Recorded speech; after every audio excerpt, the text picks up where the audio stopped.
E aí, pessoal, tudo bem?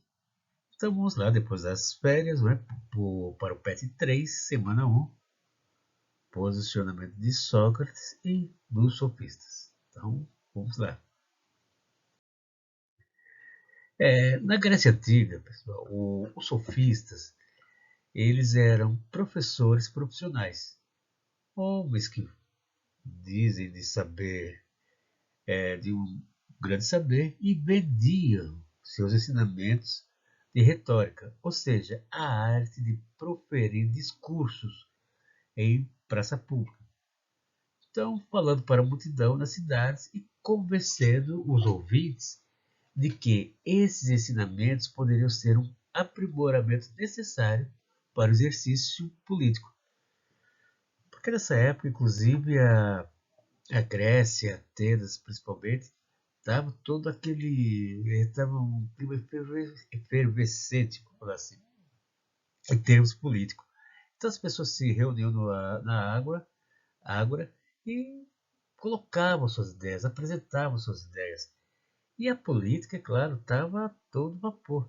Então era fundamental, como até hoje nós sabemos que é, a questão da oratória, a questão de você falar, a questão da retórica. E isso os sofistas eram muito bons. Então os sofistas eles eram professores viajantes que buscavam triunfar nos debates políticos, lançando mão de um discurso eloquente e convincente. Entende? Era isso que eles buscavam. Mas, no caso, era preciso lembrar que, naquele tempo, o discurso era a base sobre a qual se erguia o exercício político. Ou seja, a oratória, a palavra dita oralmente, entende? Era de fundamental importância. Então, os cidadãos gregos, eles discursavam na ágora, local em que se discutiam e eram decididas as questões mais importantes da vida da cidade, tentando convencer os demais da sua opinião. Era esse o princípio básico dos sofistas. Tá certo? As assembleias que ocorriam nesse lugar se davam com a participação direta dos cidadãos por meio da palavra, do discurso. Então tudo envolvia o discurso. É fundamental você saber falar, saber persuadir. Então, pois todos tinham o direito de expor suas opiniões da água e defender seus pontos de vista. Daí a importância em ser hábil na arte da retórica. Vocês podem ver, observar como eu falo, na Grécia Antiga foi dessa forma, no Brasil atualmente dessa forma, em qualquer país, a retórica é fundamental. Essa questão de você saber usar as palavras para convencer as pessoas. Então isso, sem dúvida, até os dias atuais é muito importante. Então agora, por toda essa questão da Grécia, por isso que naquela época os homens jovens que se tornaram cidadãos enxergavam utilidade dos ensinamentos dos sofistas, buscando aprender a falar bem e ou a expor de forma competente seus argumentos. Pode-se concluir, então, que os sofistas respondiam a um anseio, ensinando inúmeras técnicas de persuasão e oratória. Os sofistas eles foram duramente criticados pelos filósofos como Sócrates e Platão, por estarem mais interessados na técnica de como falar bem, em vez de buscarem a verdade e por assumirem uma postura relativista em sua reflexão, porque eles não se preocupavam em construir conhecimento discutindo para quem e para que tal saber serviria. Por exemplo, seria justo alguém usar de seu conhecimento para chegar ao poder, valendo-se de mentiras, do seu bem falar, entende? Será que isso é correto? E do seu poder de convencimento, a oratória, e depois não cumpriu o que prometeu? Então, dentre os sofistas, destaca-se Protágoras, que me dera.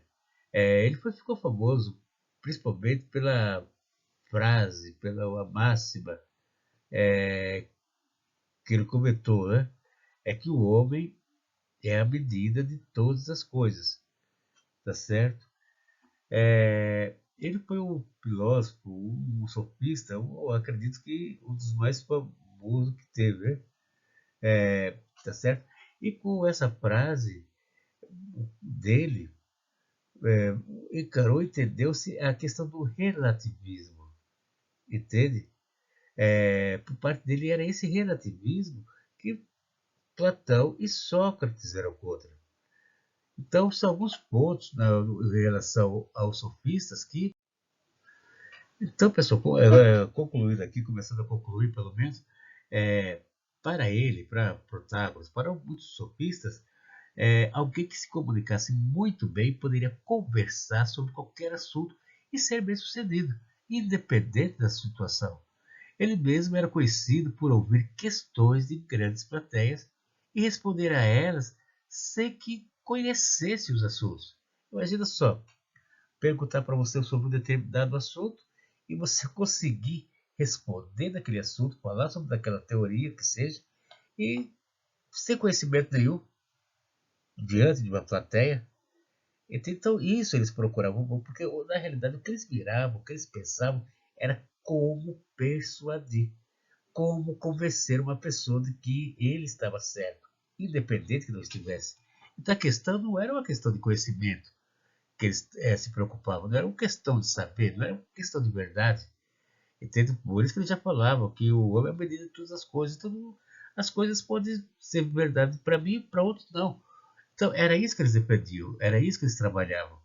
E era uma maneira deles se justificarem pela falta de interesse pelo conhecimento e seu interesse total pelo poder da oratória. Tá certo? Então, era essa uma característica fundamental entre os sofistas, era justamente a questão da oratória. Entende o que eles pensavam? E até Platão, como falei, Sócrates se for contra. Inclusive, Platão discute a validade da retórica, que seria a arte do bem falar, problematizando a falta de compromisso com a verdade que ela pode conter. Então era essa a questão em Platão em relação aos sofistas. Sócrates também foi um duro crítico aos sofistas.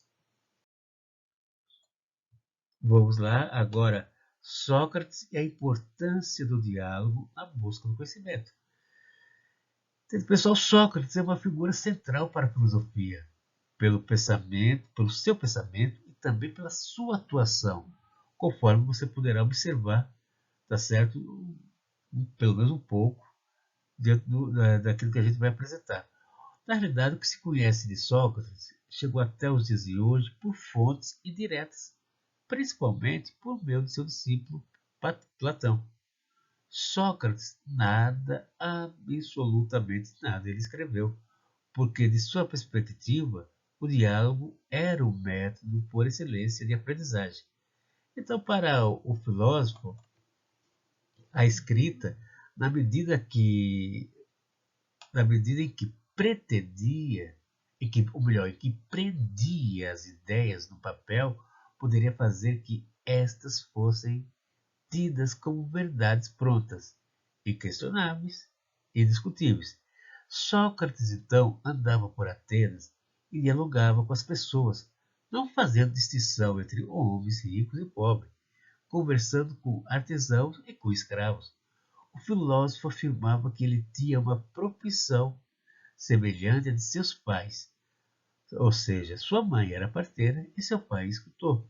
Por isso ele dizia que era parteiro e um escultor também, só que de conhecimento.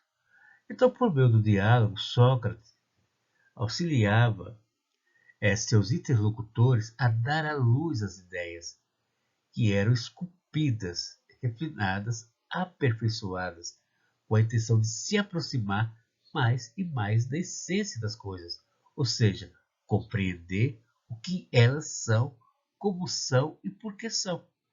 Então, pelo diálogo, recusando as opiniões particulares, Sócrates e seus interlocutores colocaram-se em busca de uma verdade universal necessária, ou da essência do conceito da coisa investigada. Então, o que ocorre? O diálogo socrático, ou seja, esse debate típico de Sócrates, é diferente dos diálogos em geral, pois é composto por dois momentos. Quais são esses dois momentos? Ironia e mauêutica. A ironia em grego, erodeia, corresponde aos comentários que Sócrates fazia das respostas dadas pelos seus interlocutores.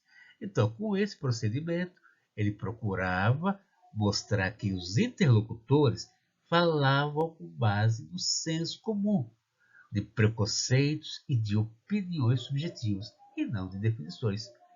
Agora, a mauêutica, que vai ser a arte de realizar um parto, diz respeito às indagações que Sócrates fazia com o objetivo de alcançar definições para os conceitos investigados.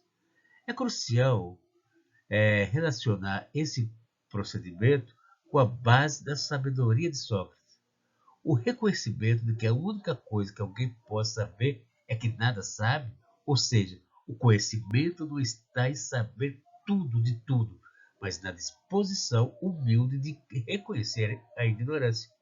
Então, esse reconhecimento é tão importante quanto perceber que, para Sócrates, o conhecimento é um processo contínuo de busca da verdade, de modo que a cada certeza podem se descobrir também outras ignorâncias, que, tornadas conscientes, levam o sujeito a investigá-las, refletir sobre elas, indo atrás de novos saberes. Assim, a procura pela sabedoria, pelo saber, que caracteriza a atitude filosófica. É, acima de tudo, um processo contínuo. Agora, como Sócrates chega à conclusão, só sei que nada sei. Querofonte, o amigo de juventude de Sócrates, consultou o oráculo de Delfos, indagando-lhe se existia alguém mais sábio que o filósofo. O oráculo deu a ele também uma resposta negativa, ou seja, ninguém era mais sábio que Sócrates. Vamos lá, então vamos acompanhar a reflexão que Sócrates fez ao saber essa resposta do oráculo. Ele foi exatamente essa a reflexão de Sócrates. Depois de ouvir aquelas palavras, fiquei refletindo assim: o que é que o Deus está dizendo? E o que é que está falando por enigma? Pois bem sei comigo mesmo que não sou sábio, nem muito, nem pouco. O que ele está dizendo, então, ao afirmar que sou o mais sábio, certamente não está mentindo, pois para ele não é algo ilícito. E depois de ficar muito tempo em aporia o que seria que ele está dizendo, a muito custo me voltei para uma investigação disso. Da seguinte maneira, fui até um dos que parece ser sábios, porque se havia um lugar, era esse onde reputaria o adivinhado, e mostraria ao oráculo: este aqui é mais sábio do que eu. E você afirmava que era eu. Era o objetivo de Sócrates, então, contestar o oráculo, mas não conseguiu. Para concretizar sua investigação, Sócrates conversou com aqueles que eram tidos como sábios: o político, o poeta e o artesão, chegando à mesma conclusão. Qual foi a conclusão? Sou sim mais sábio que esse homem, pois corremos o risco de não saber, nenhum dos dois, nada de belo, nada de bom. Mas enquanto ele pensa saber algo, não sabendo, eu, assim como não sei mesmo, também não penso saber. É provável, portanto, que eu seja mais sábio que ele numa pequena coisa, precisamente nessa, porque aquilo que não sei também não penso saber. Então, assim, para Sócrates, o ponto de partida para chegar ao conhecimento é o sujeito reconhecer a sua própria ignorância, ou seja, saber que nada sabe. Por meio da ironia e da mauêutica, pode-se buscar o conhecimento verdadeiro. Então, Sócrates faz também uma importante diferenciação entre opinião e verdade. Para o filósofo, é possível ter opinião sobre qualquer coisa, mas conhecer requer investigação. E essa investigação verdadeira só pode ocorrer se o sujeito ter consciência da própria ignorância.